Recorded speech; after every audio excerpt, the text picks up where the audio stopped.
Coaching సెంటర్కి వచ్చినప్పుడు sir మా డ్రీమ్ సార్ ఎలాగైనా మేము ఫస్ట్ అటెంప్ట్లోనే కొట్టాలి ఇట్లా ఎట్లా చెప్తూ ఉంటారు. Instant popularity, instant glory, instant recognition కోరుకునే వాళ్ళు ఎక్కువ మంది వస్తే అలా వచ్చినప్పుడు అంతే తొందరగా డిసప్పాయింట్ అయిపోతారు. సివిల్ సర్వీసెస్ అనేది నాకు ఒక కిరీటం కాదు, ఒక బాధ్యత, ఒక రెస్పాన్సిబిలిటీ. దీని ద్వారా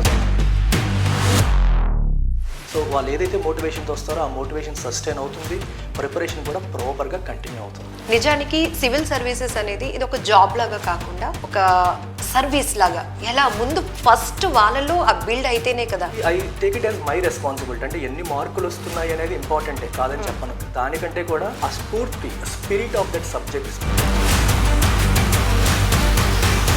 అంటే జనరల్గా నేమ్స్తో ఐఏఎస్ కోచింగ్ సెంటర్స్ అని వింటాము, బట్ వాట్ అబౌట్ ఎల్టీఎక్స్ అంటే ఇది చాలా మంది అడుగుతూ ఉంటారండి. సో ఇది ఎల్టీఎక్స్లో ఒక వర్డ్ మిస్ అయ్యారు, ఇన్ఫినిటీ. ఇంటర్మీడియట్లో ఒక చిన్న ఫార్ములా ఉంటుంది, సో దాని నుంచి ఇన్స్పైర్ అయ్యి తీసుకొచ్చిన నేమ్ ఇది. ఇందులో infinity stands for life time validity. అంటే మన ఇన్స్టిట్యూట్లో ఎవరికైనా క్లాసెస్ ఇస్తే వాళ్ళకి జాబ్ వచ్చేంత వరకు ఇస్తాం. సో ఇది 1 year, 3 months, 6 months అని వ్యాలిడిటీకి లిమిటేషన్ పెట్టాం. నమస్తే, వెల్కమ్ టు ఐ డ్రీమ్. నేను లక్ష్మి. ఐఏఎస్ కావాలనేది చాలా మందికి ఒక బిగ్ డ్రీమ్, బలమైన కోరిక. ఇన్ఫర్మేషన్ యుగంలో ఒక సాధారణ విద్యార్థి నుండి సివిల్ సర్వెంట్ వరకు చేరుకునే ఈ ప్రయాణంలో మార్గదర్శకంగా నిలుస్తున్నాయి చాలా కోచింగ్ అకాడమీలు. అయితే వందలాది మందికి ఒక మంచి వే చూపిస్తూ సమాజంలో కూడా ఒక మంచి మార్పును తీసుకొస్తున్న LTX IAS coaching academy founder Suresh garu మనతో పాటు ఉన్నారు. నమస్తే సార్, వెల్కమ్ అండి. నమస్తే లక్ష్మి. అంటే ఈరోజు మన ఇంటర్వ్యూలో సిలబస్ ఓరియంటెడ్గా కాకుండా అసలు ఏంటి, ప్రతి ఒక్కరూ మీ కోచింగ్ సెంటర్స్కి వచ్చినప్పుడు ఇది మాకు ఒక డ్రీమ్ అనే చెప్తారు, కానీ వాళ్ళలో ఆ బలమైన కాంక్ష కానీ ప్రేరణ ఎలా ఉండాలి, ఇవి డిస్కస్ చేద్దాం. ఓకే అండి. ఎస్, డెఫినెట్గా. అంటే చాలా మందిలో కోచింగ్ సెంటర్కి వచ్చినప్పుడు సార్ మా డ్రీమ్ సార్ ఎలాగైనా మేము ఫస్ట్ అటెంప్ట్లోనే కొట్టాలి ఇట్లా ఎట్లా చెప్తూ ఉంటారు, కానీ ఆ డ్రీమ్ని ఒక డిజైన్ చేసుకునే విషయంలో కూడా వాళ్ళలో ఎలా ఉండాలి అంటారు ఆ ఇన్స్పిరేషన్? అంటే ఒక విషయం గట్టిగా చెప్పాలండి, ఈ రోజుల్లో ఏమవుతుందంటే ఇన్స్టెంట్ యుగం ఇది. మీరు అందరూ చూస్తున్నారు, ఇన్ఫర్మేషన్ యుగం. ఇన్స్టెంట్ మ్యాగీకి ఎంత పాపులారిటీ ఉందో మనందరికీ తెలుసు, మంచి ఫుడ్ కన్నా కూడా. సో స్టూడెంట్స్లో కూడా తెలియకుండా ఏమవుతుందంటే instant popularity, instant glory, instant recognition కోరుకునే వాళ్ళు ఎక్కువ మంది వస్తే, యాక్చువల్గా అలాంటి వాళ్ళు ఎక్కువ మంది వస్తున్నారు. అలా వచ్చినప్పుడు అంతే తొందరగా డిసప్పాయింట్ అయిపోతారు. సో అట్లాంటి వాళ్ళు అది వెంటనే సస్టైన్ అవ్వదు. ఆ డ్రీమ్ ఏదైతే ఏ మోటివేషన్తో వస్తున్నారో ఆ డ్రీమ్ సస్టైన్ అవ్వడం చాలా చాలా కష్టం. అలా కాకుండా ఎవరైతే ఇన్నర్ హ్యాపీనెస్ కోసం, అంటే సివిల్ సర్వీసెస్ అనేది నాకు ఒక కిరీటం కాదు, ఒక బాధ్యత, ఒక రెస్పాన్సిబిలిటీ.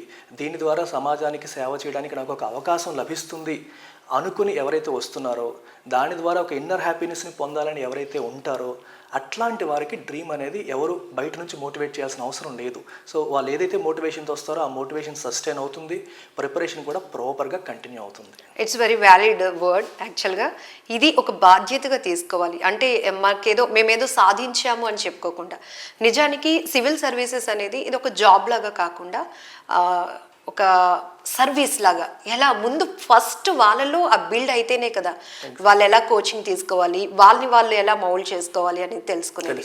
ఏం చెప్తారు స్టూడెంట్స్కి? సో ఇప్పుడు మనమనే కాదండి, 2014-13 ప్రాంతం నుంచి ఈవెన్ యూపీఎస్సీ కూడా ఈ విషయం రికగ్నైజ్ చేసి ఎథిక్స్ అని ఒక సబ్జెక్ట్ యాడ్ చేసింది. అంతకు ముందు ఉండేది కాదు.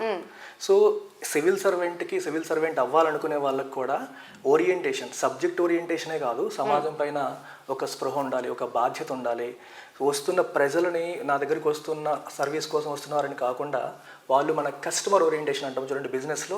సో పీపుల్ని కూడా మన కస్టమర్స్ లాగా, గాంధీ గారు చెప్పినట్టు కస్టమర్ ఈజ్ గాడ్ అన్నట్టుగా ఎగ్జాక్ట్లీ. సో ప్రజలని కూడా మనం కస్టమర్స్ లాగే ట్రీట్ చేయాలి, వాళ్ళ సర్వీస్ ఇవ్వడానికి మనం ఒక సర్వెంట్ లాగా పనిచేయాలి అనేది ప్రధాన ఉద్దేశం. సో ఈ ఉద్దేశాలన్నీ కూడా ఒక సబ్జెక్ట్ రూపంలో కూడా పెట్టడం జరిగింది. సో ఎథిక్స్, ఇంటిగ్రిటీ, యాప్టిట్యూడ్ అని చెప్పేసి దానికి చాలా ఎక్కువ వెయిటేజ్ కూడా ఇచ్చారు. సో ఇన్ఫాక్ట్ మా ఇన్స్టిట్యూట్లో ఎథిక్స్ క్లాసెస్ నేనే టీచ్ చేస్తాను.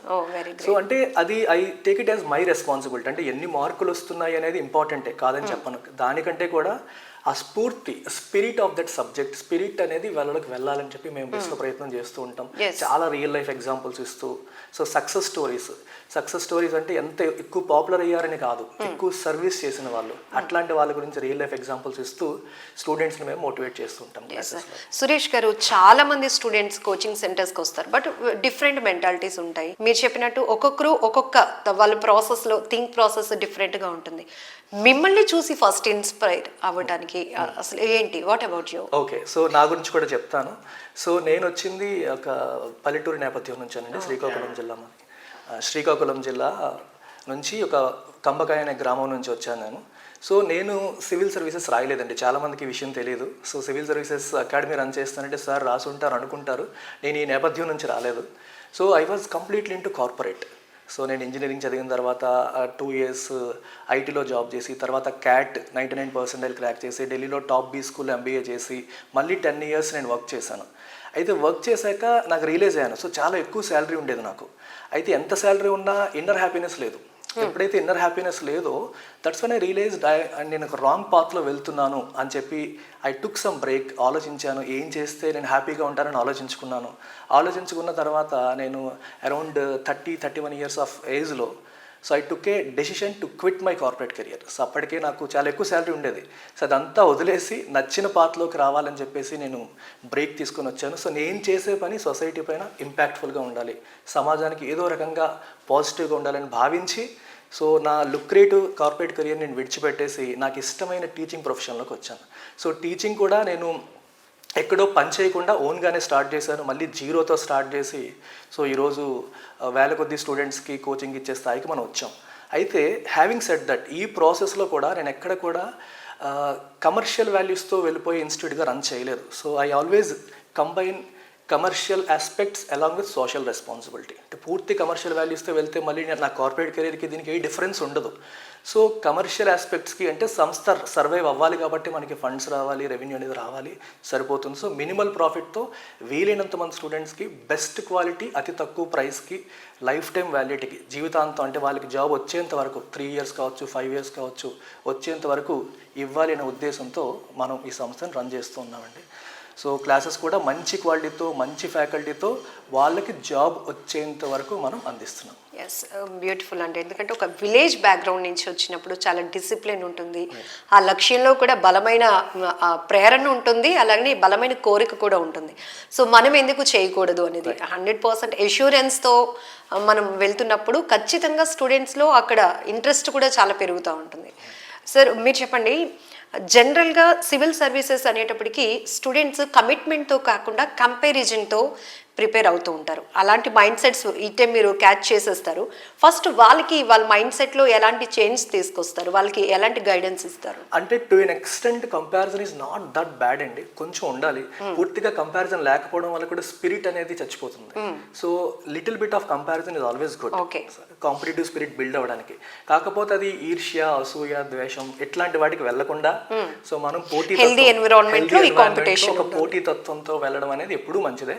బట్ అది లిమిట్ క్రాస్ చేసి ఎవరినో చూసి మనం బాధపడిపోకుండా ఉండాలి. సో ఎప్పటికప్పుడు మేము మోటివేషన్ సెషన్స్ రన్ చేస్తూ ఉంటాం. సో డిసప్పాయింట్ అయ్యే వాళ్ళు, డిమోటివేట్ అయ్యే వాళ్ళకి సో దారి చూపిస్తూ ఉంటాం. ఎస్ అండి.